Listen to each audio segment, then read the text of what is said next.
안녕하세요. 알기 쉬운 상속 정의세.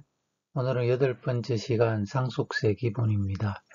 지금까지는 쭉 정의세에 대해서 이제 알아봤는데 오늘부터 상속세에 대해서 알아보도록 하겠습니다.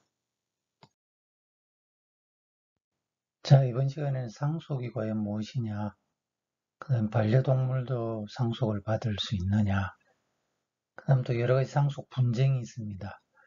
그 분쟁이 일어나면 본인 몫을 돌려달라는 유류분 반환 청구라고 있습니다.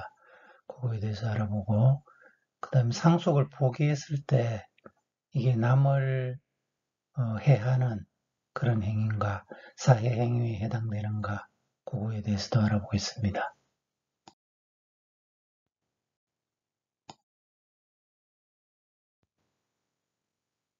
자, 상속의 개념은 민법 제5편에 따른 상속, 이 민법 997조에 보면 상속은 사망으로 개시를 한다고 되어 있습니다.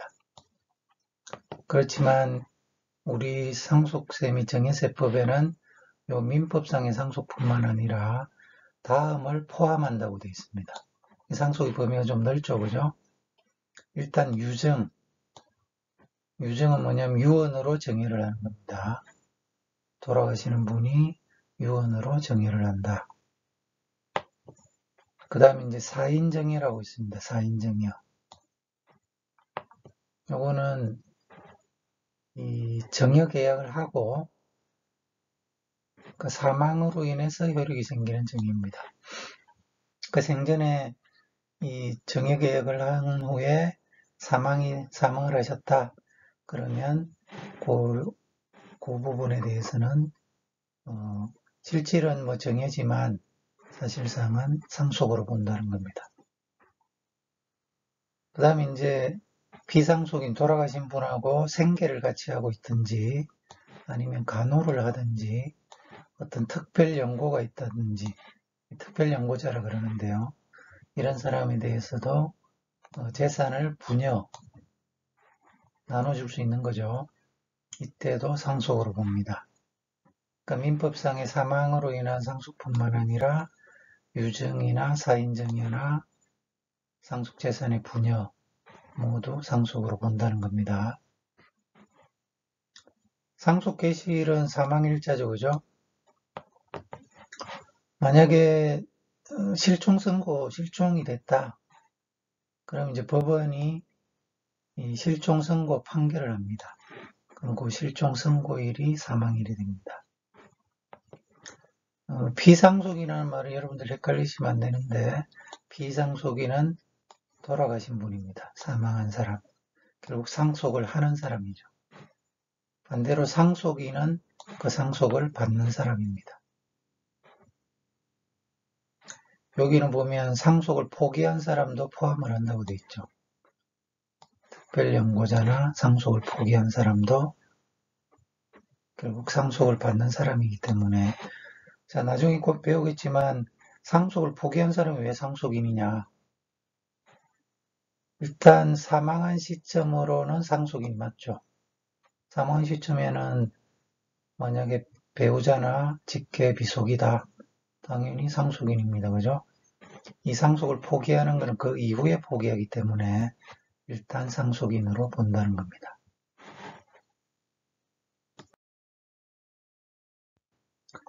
자, 여러분들 타이타닉 영화 보셨죠? 여기 보면 배가 이제 거의 가라앉을 때쯤 돼가지고 연주를 하다가 각자 이제 헤어집니다. 근데 한 사람이 이 월레스 하틀리라는 한 사람이 다시 돌아와서 바이올린을 연주를 합니다. 다른 사람, 돌아가던 사람들도 다시 와서 연주를 하죠. 찬송가 4주를 가까이 하면 했는데, 이 실제 인물이라고 합니다. 이게 이제 왜 조명이 되느냐. 뭐 보통 사람들은 이렇게 죽음을 앞두면 보통 유언을 하죠. 가족들에게 하고 싶은 말도 하고 유언을 하지만 유언을 포기하고 다른 사람을 위해서 연주를 했다. 그래서 좀 실제로 이제 이 바이올린도 발견이 됐다 그러는데요. 경매로 이제 엄청난 금액으로 팔렸다고 합니다. 유언의 종류는 여러 가지입니다. 자필, 스스로 직접 이제 종이에 적은 거, 녹음한 거, 변호사 앞에서 공전받은 거, 그다음 비밀증서, 또 말로 하는 거, 여러 가지가 있습니다.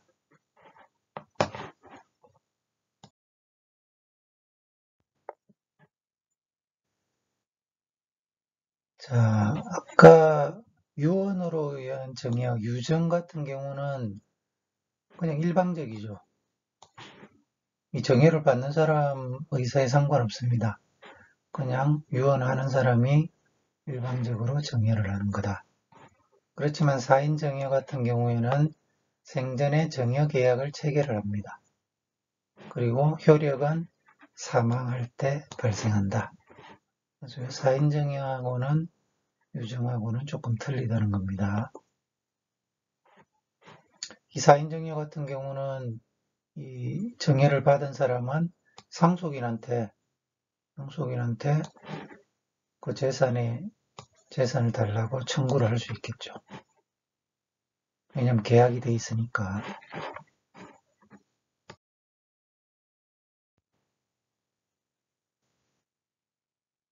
자, 상속인이 없다. 상속인이 없는 사람은 원칙적으로는 그 재산이 국가로 귀속이 됩니다. 그렇지만 이제 1990년에 이제 민법이 개정됐는데 어떤 특별 연고자가 있으면 나눠줄 수 있습니다. 그 민법 1057조에 의해 있는데 비상속인과 생계를 같이 하고 있든지 생계를 같이 하든지 아니면 요양간호를 하든지 특별한 연고가 있으면 그 상속재산의 일부 아니면 전부를 분여할 수 있다는 겁니다. 그렇지만 이 청구를 2개월 이내에 해야 된다.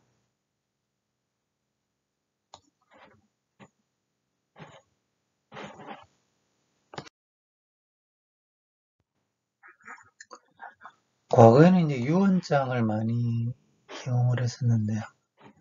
그 유언장 사실은 사망할 때까지는 효력이 없죠, 그죠? 사망하고 나서 이제 효력이 있습니다. 요즘은 이제 유언 대용 신탁이라는 게 있는데요. 유언 대용 신탁은 어떤 금융기관을 통해 신탁 계약을 체결을 합니다. 그리고 살아있을 때는 자산 관리를 금융기관이 해주고 본인이 수익을 가져갈 수 있습니다. 돌아가신 후에는 계속 자산 관리를 해주면서 상속인한테 수익이 가는 거죠.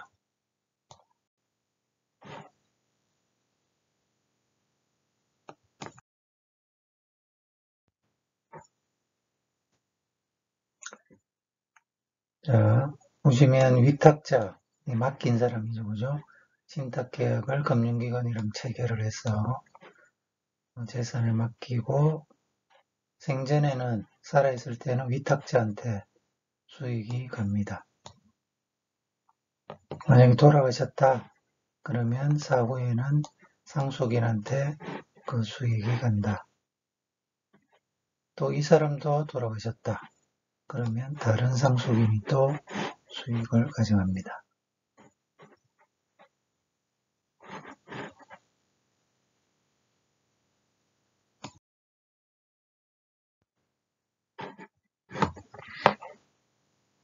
자, 실제로 요는 있었던 일인데요. 효도계약이라는 게 있습니다. 2003년 이제 아들에게 20억 원 상당의 2층주택하고 대지를 이제 정해를 했습니다. 근데 이제 조건을 붙였죠. 아들이 같은 집에서 살면서 충실히 부모를 부양을 해야 된다. 만약 지키지 않으면 계약을 해제하겠다. 해제한다는 말은 처음부터 무효라는 거죠. 원상회복 의무를 이행해야 된다. 원상 제대로 안 하면 처음으로 되돌아간다는 겁니다. 근데 실제로 이 아들 부부가 제대로 부양을 안 한 거죠. 그러자 이제 실망한 부모는 이 소송을 결국 냈습니다. 돌려달라. 아들은 결국 이제 부양도 잘 안 하고, 뭐, 요양원 보내려고 그러고, 그 다음에 뭐, 천년만년 살 것도 아닌데 왜 필요하냐, 주택이 왜 필요하냐, 이렇게 이제 부모한테 막말을 했다. 결국 이제 법원까지 갔는데 모두 부모의 손을 들어줬다. 승소 판결을 받았다. 이 말은 뭐냐면, 이런 계약서를 적어 놓으면 아들한테 정여를 했더라도 정여세는 과세가 안 되는 거죠. 정여세는 내지 않아도 된다. 왜냐하면 요거는 어떤 조건을 붙여서 계약을 한 거기 때문에 계약 조건이 맞지 않으면 다시 원상 회복되는 겁니다.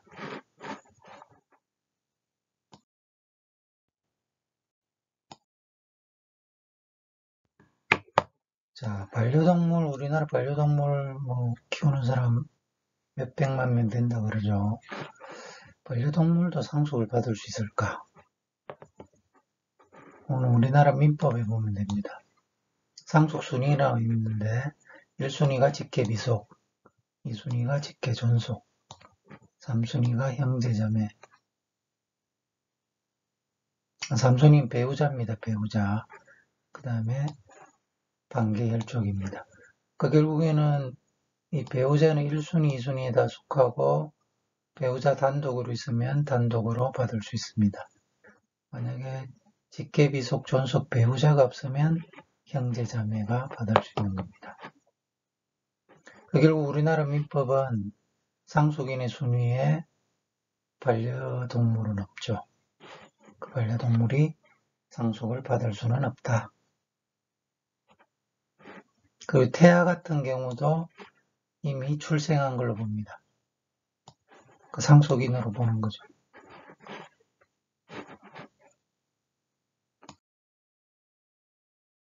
그렇지만 유럽의 뭐 독일이라든지 이탈리아 이런 데는 반려동물도 상속을 실제로 받을 수 있다고 합니다. 그래서 독일 셰퍼드인데요. 걔 자기 아버지 원래 쿤트 3세가 4,200억을 보유하고 있었다. 지금도 수천억의 자산을 보유하고 있다고 합니다. 이 사람들은 이제 관리해주는 사람들이죠. 그 재산을 관리해주면서 이렇게 서빙까지 하고 있다. 그 다음에 이 고양이 많이 보셨겠지만 그런피켓이라는 고양이입니다. 이 고양이도 영화에 출연하면서 인기를 엄청 얻어서 약 1,000억 원대의 자산을 보유하고 있다.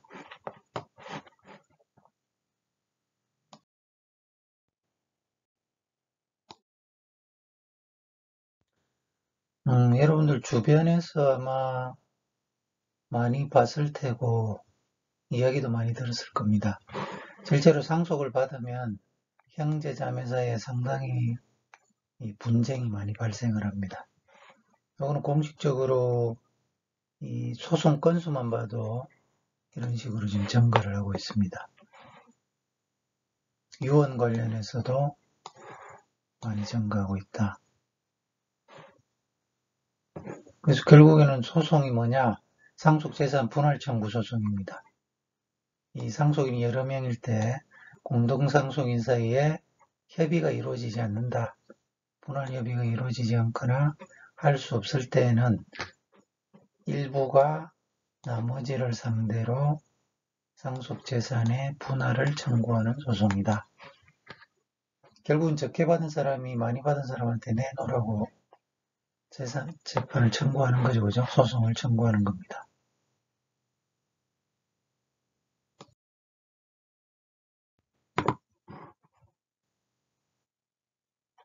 그 다음에 여러분들이 이 출생자 수, 현재 인구 문제가 우리나라에 심각하죠. 그죠? 과거에는 뭐 1년에 100만 명씩, 1960년대는 100만 명씩 태어나고 그랬는데 현재는 아마 30만 명이 안 될 겁니다. 근데 이제 사망자 수는 쭉 25만 명 선으로 유지가 됐어요. 그 여기 사망자 수를 한번 보시면 70년대, 80년대 그리고 뭐 2010년까지 거의 한 30만 명이 안 됐죠, 그죠? 근데 최근에는 이제 30만 명대로 올라섰고 곧 30년 되면 45만 명, 40년, 50년, 60년이 되면 지속적으로 사망자 수가 늘어날 거다. 왜 그렇겠어요? 과거에 이 베이비 부모라 그러죠, 그죠? 이 출생자 수가 엄청 많았을 때, 이때 태어난 분들이 이제 이때 돌아가시기 시작하는 거죠. 결국 이 말은 무슨 말이냐? 사망자 수가 엄청 증가한다. 결국 상속 분쟁 건수가 지속적으로 증가할 거다.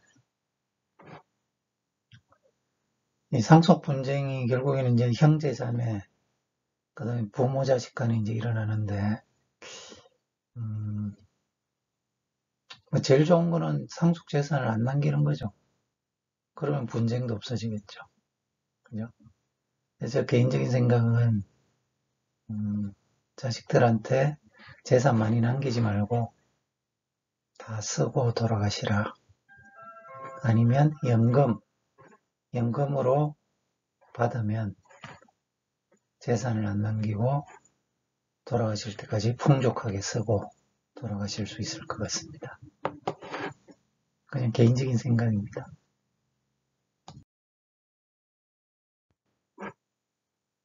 그리고 여러분들이 이제 유류분 반환 청구 소송이라고 많이 들어봤을 텐데요. 이 상속인이 법정 상속 지분이 있습니다. 민법상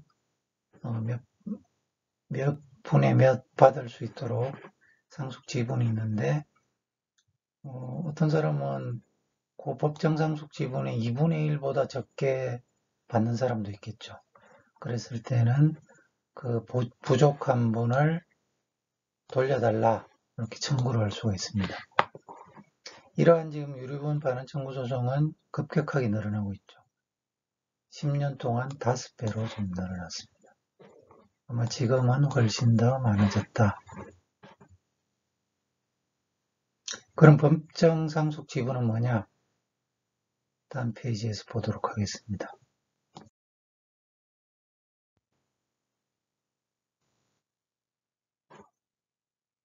자, 법정 상속인은 아까 저번 시간에도 본 것 같은데요.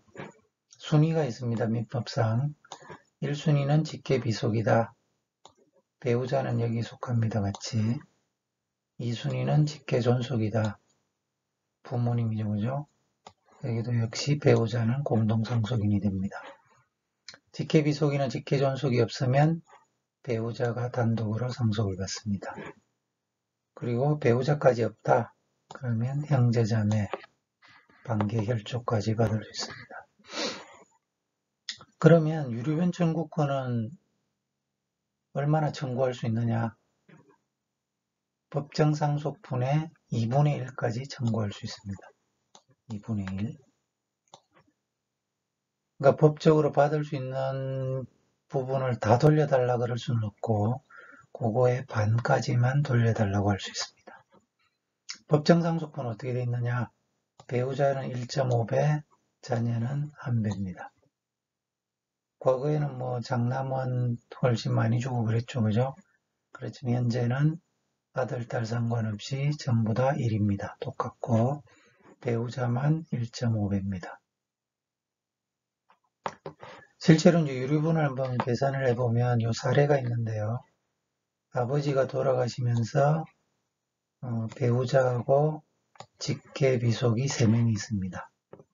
근데 이 직계비속 중에 딸한테만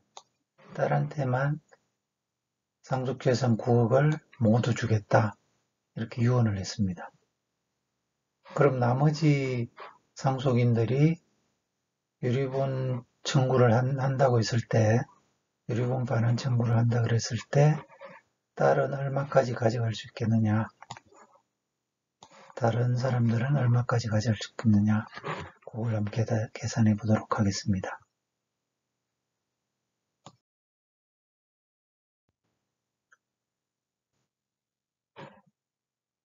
자, 법정상속분은 배우자 1.5, 자녀 1이라 그랬죠.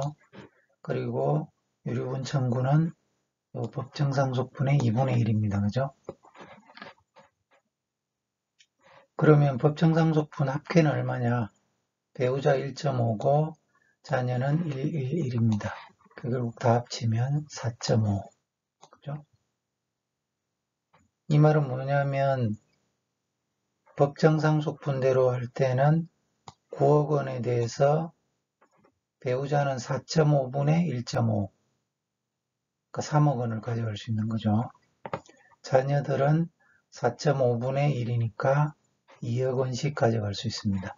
그 원칙적으로는 배우자가 3억, 2억, 2억, 2억 가져갈 수 있는 거죠.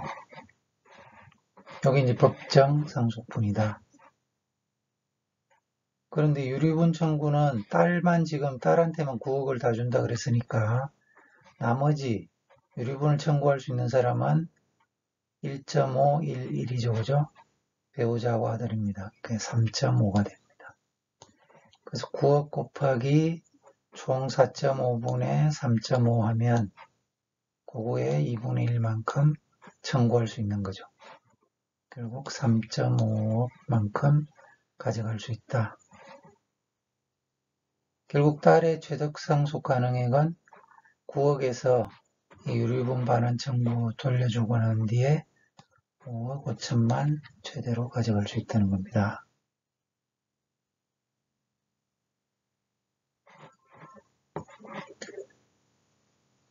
결국 배우자는 원래 법정상속분이 3억이니까 1억 5천만큼 유류분 가져갈 수 있고 자녀 1도 1억 원, 자녀 2도 1억 원 이렇게 3억 5천을 가져갈 수 있다는 거죠.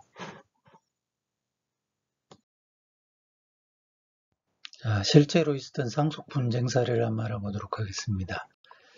이 아버지 양 씨는 딸만 6을 둔 딸부자입니다. 결국 이제 아들을 낳지 못한 아내는 시어머니 구박에 이제 쫓겨나고 대신 이제 두 번째 부인 김모 씨가 들어왔는데 결국 아들을 둘이나 낳고 양씨 집안의 대를 잇게 됩니다. 첫째 아들은 대학교를 졸업한 후 한의사 자격증을 취득을 했고 이 양씨는 한의원을 차려줍니다. 또 얼마 후 양씨는 이제 치매 판정을 받습니다. 물론 이제 이 한의원을 차려주고 정해세 신고도 제대로 안 했죠. 그리고 이제 김 씨는 100억 원에 달하는 남편의 재산을 이 딸 6명에게나 나눠주지 않고 자기 두 아들에게만 물려주려고 계획을 세웠습니다. 그래서 이제 남편의 돈을 자기 통장으로 야금야금 빼돌렸고요. 그리고 남편을 꼬드겨가지고 아내와 아들들에게만 재산을 모두 상속한다. 이런 유언장을 작성을 하게 됩니다. 자, 우리가 배웠듯이 이런 유언장이 있더라도 유류분 반환 청구 소송이라고 있다 그랬죠. 이 딸들도 아버지의 딸이기 때문에 유류분 반환 청구 소송을 제기할 수 있습니다. 결국 이제 대법원에서는 딸들에게 유류분을 반환하라. 딸이 이제 6명이나 되니까 상당한 재산이 되겠죠. 그죠? 물론 이제 법정 상속 지분의 50%까지만 받을 수 있습니다. 그죠? 그래도 상당히 많은 유류분이 상속됐다. 그런데 이제 김씨 같은 경우는 이런 사전에 한 10억 정도 돈을 빼돌렸고 또 아들이 한의원을 차릴 때 아버지가 도와준 거 이런 증여세를 내지 않았습니다. 그리고 본인 상속세 신고도 하지 않았습니다. 그래서 결국 조사가 나와서 그에게 상속증여세를 추징당하게 됐습니다. 자, 욕심도 너무 지나치면 안 되겠죠.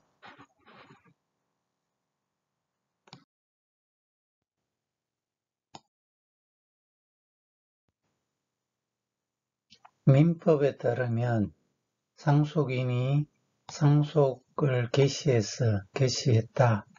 그걸 한 날로부터 3개월 내에 상속을 받든지 단순 승인이라고 합니다. 상속을 제한 없이 권리 의무를 승계하는 거, 그게 단순 승인이고, 그 다음에 한정 승인, 이 취득할 재산의 한도 내에서 비상속인의 채무, 그 다음에 유언으로 정의하는 거라 그랬죠. 그것을 갚을 것을 조건으로 하는 게 한정승인입니다. 그 단순 승인을 하든 한정 승인을 하든 아니면 아예 포기를 하든 그렇게 할 수 있습니다. 물론 이제 상속을 승인하거나 포기하기 전에 상속 재산을 조사를 해야 되겠죠, 그죠? 그 다음에 이제 이 상속인이 여러 명일 때는 그 취득할 재산의 한도 내에서 그 상속분에 대해서 채무하고 유증을 변제를 조건으로 승인할 수 있습니다. 그리고 한정승인이라는 것은 이 상속 재산이 얼마나 될지, 그 다음에 채무가 얼마나 될지, 이 불확실한 상황에서 이걸 조건을 따라서 자기가 취득하는 상속 재산 범위 내에서만 채무를 상환하겠다, 채무나 유증을 상환하겠다, 변제하겠다, 그런 조건을 붙이는 겁니다. 그 다음에 이제 포기를 할 수 있는데, 포기할 때는 포기의 신고를 해야 됩니다. 가정법원에.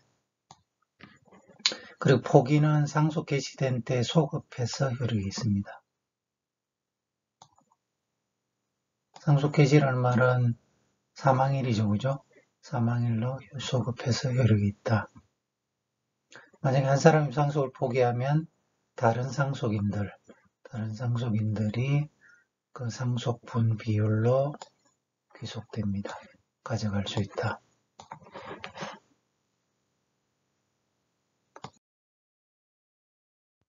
자, 원칙적으로 사망보험금은 이 피상속인의 재산은 아니라 그랬죠. 상속인의 재산입니다. 그렇지만 상속세 및 정해세법에서는 사망보험금을 간주상속재산으로 보게 돼 있죠. 그러면 과연 상속을 포기를 했다. 상속 포기를 했을 때 그 사망보험금도 상속 포기 재산으로 봐서 못 받느냐. 그게 문제가 될 수 있습니다. 자, 예를 들어서 이 사망을 했는데 채권자가 있습니다. 채권자가 있어서 빚이 많을 것 같으니까 아내와 아들은 상속 포기를 했습니다. 상속 포기. 그런데 사망보험금을 하나 들어놨죠. 그래서 그 사망보험금에 대해서 보험사에서 이렇게 줍니다. 사망보험금을. 그러면 이 받은 재산으로 상속을 포기했는데도 이 사망보험을 받을 수 있느냐입니다. 아까 이야기했듯이 원래 사망보험금은 이 계약자, 피보험자의 재산, 고유재산은 아니라 그랬죠. 요 남아있는 사람들, 상속인의 고유재산으로 보는 게 맞습니다. 원래 상속인의 재산이라는 거죠. 그래서 결국에는 세법하고 조금 틀립니다. 그죠? 상속세법에서는 상속세 계산할 때는 간주상속재산으로 상속재산으로 봐서 이 세금을 내야 되지만 이 순수하게 보험금을 받을 수 있느냐 없느냐 그것만 봐서는 이 아내하고 남은 상속인들의 재산이기 때문에 받을 수 있다는 겁니다. 상속을 포기하더라도 받을 수 있다. 상속 포기를 했더라도 사망보험금을 받을 수 있다는 겁니다.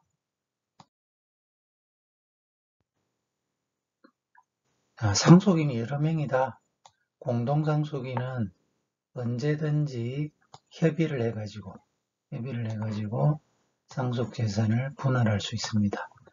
다만 이제 돌아가신 분이 유언으로 분할 방법을 따로 정한다든지 아니면 변호사에게 위탁을 한다든지 또 분할을 금지 못하게는 할 수 있습니다.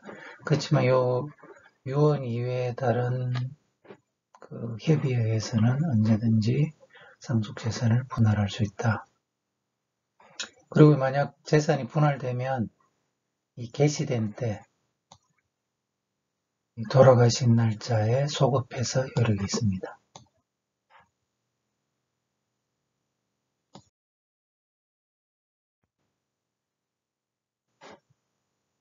자, 법률 용어의 사해행위라고 있는데요. 말이 좀 어렵지만 이 속일 사자입니다. 속인다. 그 다음에 해할 해. 다른 사람을 해한다. 그러니까 이거는 무슨 뜻이냐면 채무자가 채권자를 해함을 알면서 채권자에게 해가 가는 것을 알면서도 자기의 재산을 은닉하거나 손괴 아니면 다른 사람에게 증여 이렇게 함으로써 채권자의 손해를 초래하는 거죠. 쉽게 말해서 채권자에게 돈을 갚지 않기 위해서 재산을 몰래 빼돌리는 행위다. 그것을 사해행위라고 합니다. 이 상속시할 때 왜 사해행위를 하느냐? 상속 포기를 한다든지 상속 분할을 한다든지 이 사회행위에 해당될 수는 있겠죠. 해당될 수도 있고 안 될 수도 있습니다. 그것 때문에 사회행위가 이런 것이다. 알고 계셔야 됩니다.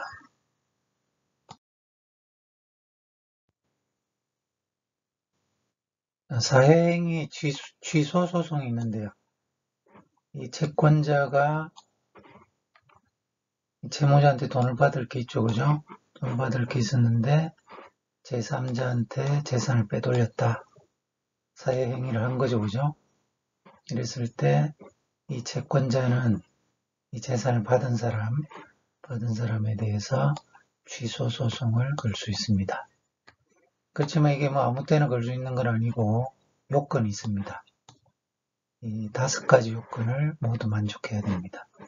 일단 채권자에게 채권이 존재한다. 그죠? 채권이 존재해야 되겠죠. 그 다음에 사회행위가 있어야 된다. 채무자의 재산을 빼돌려야 된다는 겁니다. 그 다음에 재산보다 채무가 더 많아져야 된다. 무자력이 되는 거죠. 이 채무자가 자기 재산을 빼돌림으로 인해서 채무는 남아있지만 재산 자체가 줄어들었다. 그래서 자력으로는 갚지 못한다는 겁니다. 그 다음 악의가 있어야 됩니다. 이 채무자가 재산을 빼돌리면 채권자가 돈을 못 받게 될 것이라는 것을 알아야 됩니다. 악의가 있어야 됩니다. 그리고 기간이 있죠. 채권자는 취소소송을 사실을 안 날로부터 1년, 이 빼돌린 사실을 안 날로부터 1년, 그 다음에 이 빼돌린 행위가 있은 날로부터 5년 소송을 제기해야 됩니다. 이런 5가지 요건을 다 만족시켜야지 채권자는 제3자에 대해서 이런 빼돌린 행위는 취소해야 된다. 취소해달라. 그렇게 소송을 걸 수 있다는 겁니다.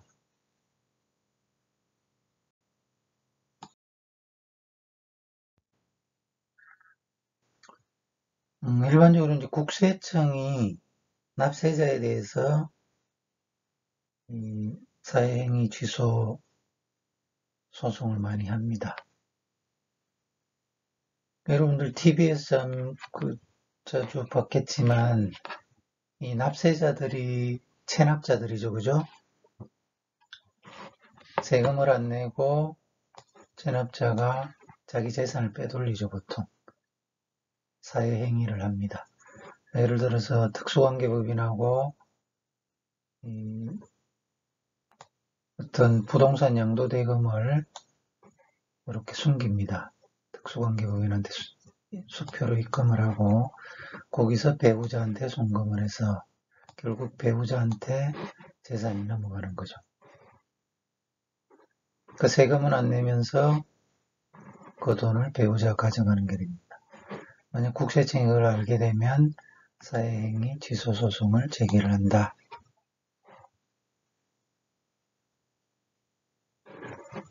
실제로 이런 체납자들이 상당히 많은 것 같아요.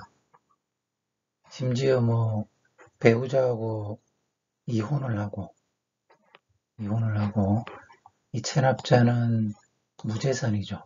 재산 하나도 없는 걸로 하고 배우자 집에서 삽니다. 이혼을 해놓고도 같이 사는 거죠.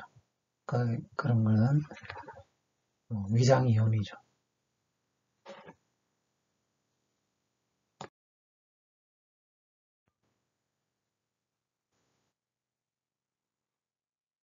또 다른 국세청에서 이제 사회행위 취소소송을 제기한 건을 보면 이 체납자가 부동산을 양도를 하고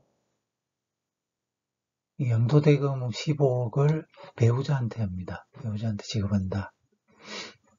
그럼 배우자는 그 돈으로 부동산을 또 취득을 했습니다. 그리고 협의 이혼을 합니다. 이혼을 해버리는 거죠. 그래서 국세청이 이거 재산 빼돌린 거 아니냐, 사회행위한 거 아니냐, 그렇게 이제 소송을 제기하니까 법원에다가 재산 분할이다. 이혼하면서 받은 재산 분할이다. 그렇게 이해하는 거죠. 지금 결국 대법원 판례는 어떻게 나왔느냐. 재산 분할이라기보다는 너무 과도하다. 예를 들어 체납자는 재산이 하나도 없고 이혼하면서 전부 다 배우자한테 다 줬다. 그건 좀 말이 안 되죠, 그죠? 보통 이혼하면 재산 분할은 반반하든 어느 정도 비율대로 하는데 그게 지나치다. 이것은 사회행위를 하기 위한 국세청을 골탕 먹이기 위한 행위다. 그래서 결국 소송을 포기를 했습니다. 그게 국세청이 소송을 이긴 거죠.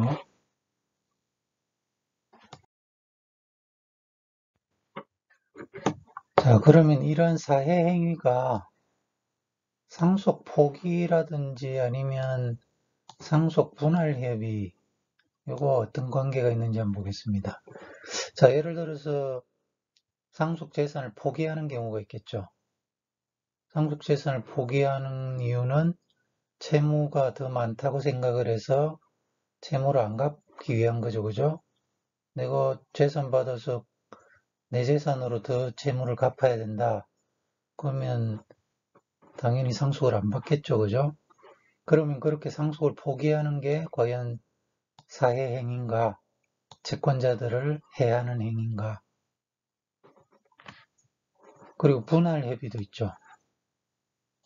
이 분할을 해서 누구는 많이 가져가고 누구는 적게 가져가고 이런 게 과연 사회행위가 될 수 있는가? 그게 문제가 될 수 있습니다. 결국 대법원 판결은 뭐냐면 이 상속 포기 같은 경우는 상속인의 지위를 아예 소멸을 시킨다. 그러니까 원래는 상속 포기는 상속인이지만 상속인에는 속했지만 내가 처음부터 상속을 받지 않겠다라고 포기하는 겁니다. 그거는 인적 결단입니다. 인적.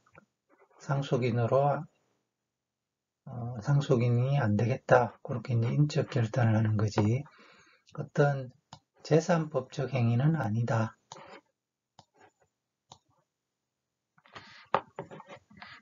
사실은 사회행위 취소권 같은 경우는 어떤 재산을 빼돌리는 거잖아요. 그죠? 이 자기 자신의 재산을 채권자를 해함을 알면서 다른 사람이 빼돌려야 됩니다. 그렇지만 상속 포기 같은 경우는 상속인의 재산이 그대로죠. 현재 상태보다 악화되지는 않습니다. 그러니까 사회행위 취소의 대상은 아니다. 자, 이해가 가시죠? 상속을 포기하면 내 재산은 그대로죠. 왜냐하면 상속도 안 받고 채무도 인수를 안 했으니까 내 재산은 그대로다. 결국 빼돌린 게 없다는 겁니다. 사회행위는 없다.